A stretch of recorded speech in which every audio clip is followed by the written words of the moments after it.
RCF.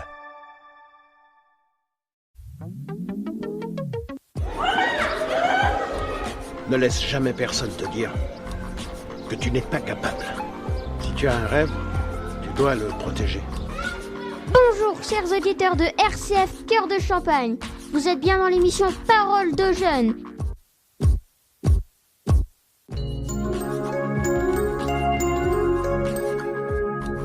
Écoutez les voix de demain. Les élèves du collège Notre-Dame de Châlons-en-Champagne prennent le micro et vous invitent à un rendez-vous captivant.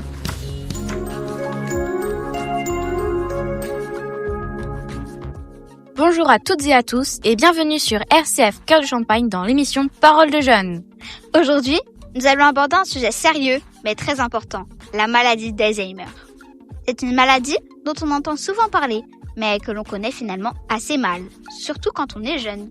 Pour nous aider à mieux comprendre cette maladie, ses causes, ses conséquences, mais aussi les avancées de la recherche et les raisons d'espérer, nous avons l'honneur de recevoir le professeur Philippe Amouyel. Il est médecin, chercheur, professeur de santé publique et l'un des grands spécialistes français de la maladie d'Alzheimer. Depuis de nombreuses années, il consacre son travail à mieux comprendre cette maladie pour améliorer la vie des patients et de leurs proches. Il est directeur de la Fondation Alzheimer et directeur de l'unité INSERM U1167. Il a dirigé l'Institut Pasteur de 2002 à 2011. Avec lui, nous allons poser des questions simples, celles que beaucoup de jeunes se posent, afin de mieux comprendre, de mieux informer et de mieux agir. Nous vous remercions sincèrement d'avoir accepté notre invitation. Cela nous touche énormément. Bonjour professeur Amouyel, merci d'avoir accepté notre entretien. Bonjour, merci de m'avoir invité. Peut-on faire quelque chose pour réduire le risque d'avoir cette maladie ? Alors oui, on peut en effet, alors pas forcément l'éliminer, mais repousser son âge de début. On s'est rendu compte qu'il y a des gens qui, toutes choses étant égales par ailleurs, développent leur maladie à 65 ans, d'autres à 75 ans, d'autres à 85 ans, d'autres à 95 ans.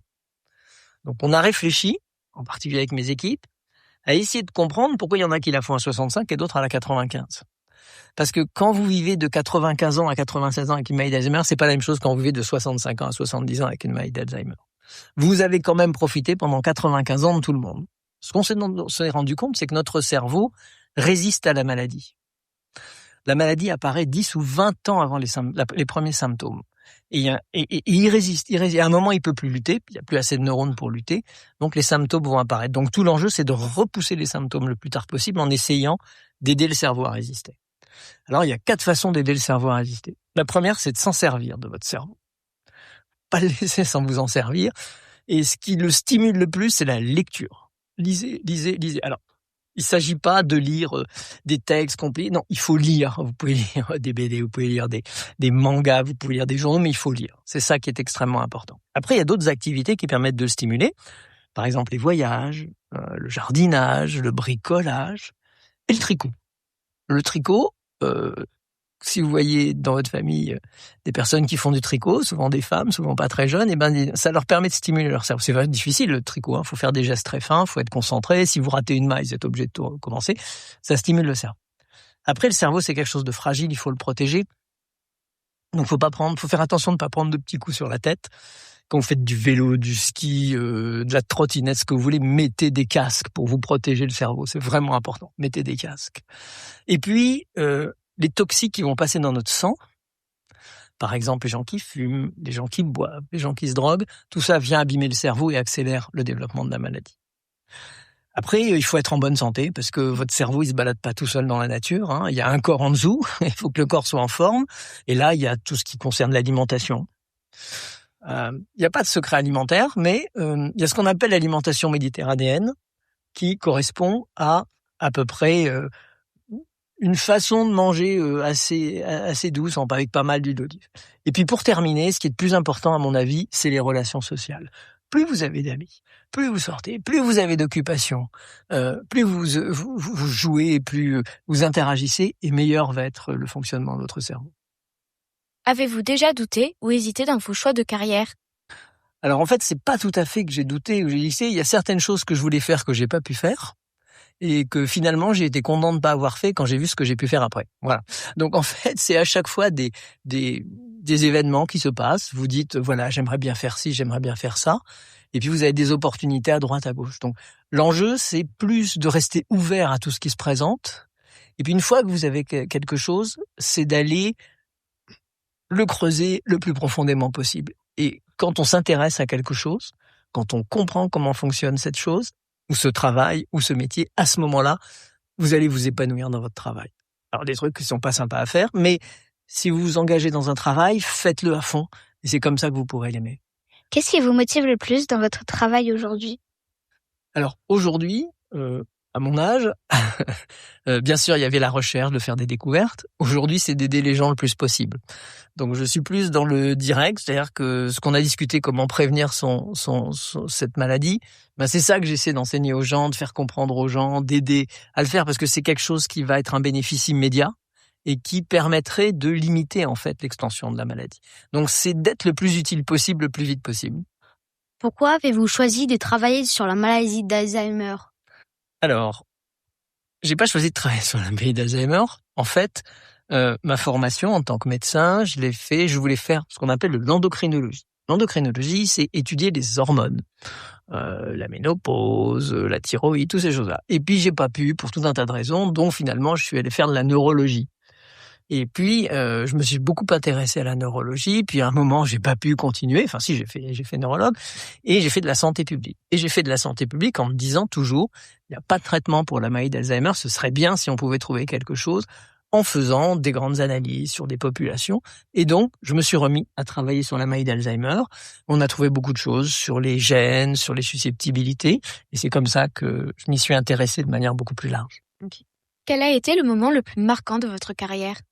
Il y en a eu beaucoup. Je pense que le principal, c'est quand on a sorti devant la machine la première fois. Alors, il faut se rendre compte de ce que c'est que la recherche. La recherche, ce qui est important, c'est que vous soyez le premier dans le monde à découvrir quelque chose.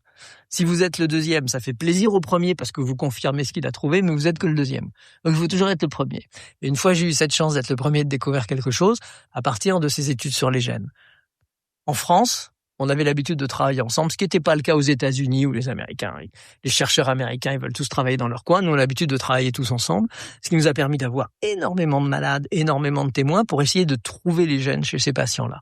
Et ça se jouait en semaines. On a été beaucoup plus vite à trouver les premiers gènes que les Américains et que les Anglais.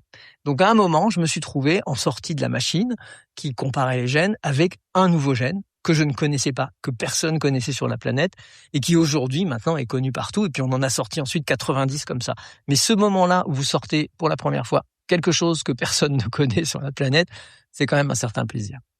Qu'est-ce qui vous donne de l'espoir dans vos recherches? Eh bien, c'est la recherche, justement, parce qu'en fait, vous vous en rendez pas compte, mais il y a beaucoup de choses qui se passent dans les laboratoires dont vous n'aurez les bénéfices que dans 10 ou 20 ans. Donc, on sent aujourd'hui qu'il y a eu de bonnes avancées, de grandes avancées sur les médicaments de la maladie d'Alzheimer. Le seul problème, c'est que pour tester le médicament, pour savoir si les gens le supportent, il va falloir 5 ou 10 ans. Plus 5 ans pour qu'il arrive sur le marché. Alors, on peut accélérer. Il y a eu un cas où ça s'est accéléré. C'était pendant le Covid, quand on a fabriqué les vaccins contre le Covid. C'est le seul cas dans la planète où on a fait des médicaments nouveaux, absolument inconnus, puisqu'on connaissait même pas le germe, le Covid, le virus. On les a fait en 9 mois. Mais parce que toute la planète s'est mise à travailler là-dessus, y compris les agences, y compris les financements. Donc voilà, il y avait une menace mondiale. Mais la plupart des maladies, c'est pas comme ça. On a besoin d'attendre, on a besoin de trouver de l'argent. Et aujourd'hui, on voit qu'on a compris 2 choses qui sont importantes. C'est que la maladie, elle commence bien avant le début des signes.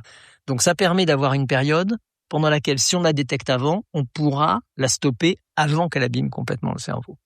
Et le deuxième, c'est qu'on a trouvé des médicaments qui agissent sur les lésions qu'on observe dans le cerveau depuis une dizaine d'années à peu près. Alors, ils sont compliqués, on les manipule pas bien, mais on sent qu'on a une vraie base pour faire de la prévention, trouver de nouveaux médicaments et faire en sorte que cette maladie terrible se transforme, je vais pas dire en une banale maladie chronique, mais en une maladie chronique comme les autres.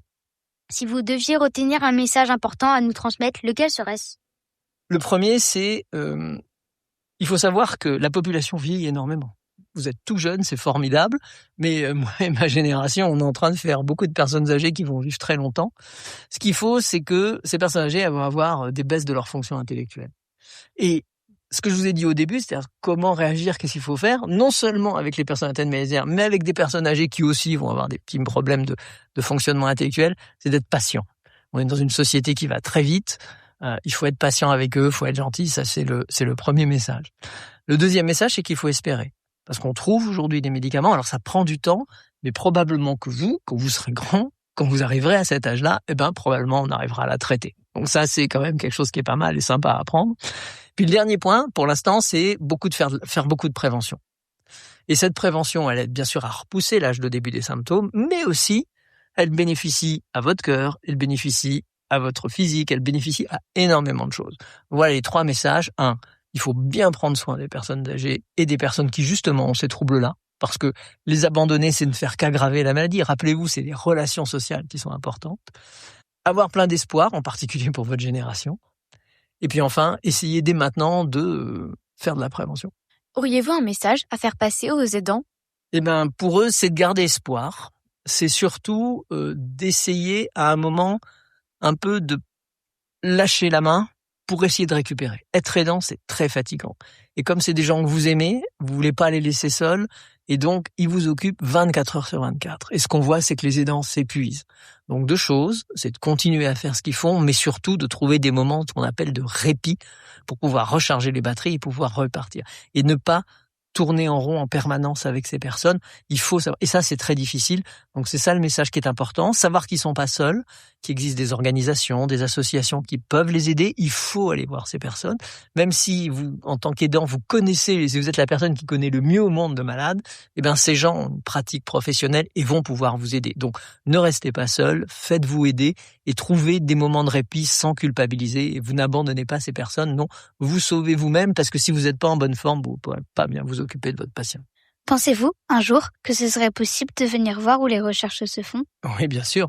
Alors, il faut savoir qu'à la Fondation, on a mis en place un programme où un chercheur peut se mettre en relation avec un professeur, soit un professeur de mathématiques, ou un directeur d'école, ou une directrice d'école, ou une infirmière, et envisager tous les 2 un programme et un projet. Et on va le financer au niveau de la Fondation, il y a de l'argent pour visiter des laboratoires, pour faire des expériences, pour développer vous-même des outils pour justement essayer de bien comprendre comment ça marche. Là, on a 2 écoles qu'on est en train de soutenir, ça a commencé cette année et on vous racontera, mais votre école aussi peut candidater, il n'y a aucun problème là-dessus. Comme ça, vous pourrez voir des laboratoires sans souci. Merci beaucoup, professeur Amouyel, pour cet échange passionnant et très accessible. Grâce à vous, nous avons mieux compris ce qu'est la maladie d'Alzheimer, comment elle affecte les personnes malades et leurs proches, mais aussi pourquoi la recherche est essentielle et porteuse d'espoir. Cette émission nous montre que parler de la maladie d'Alzheimer, même dès le collège, est important pour lutter contre les idées reçues, pour mieux accompagner les personnes concernées et pour construire une société plus attentive et solidaire. Merci à vous, chers auditeurs, de nous avoir suivis. On se retrouve très bientôt sur RCF Cœur de Champagne pour une nouvelle émission de Paroles de Jeunes.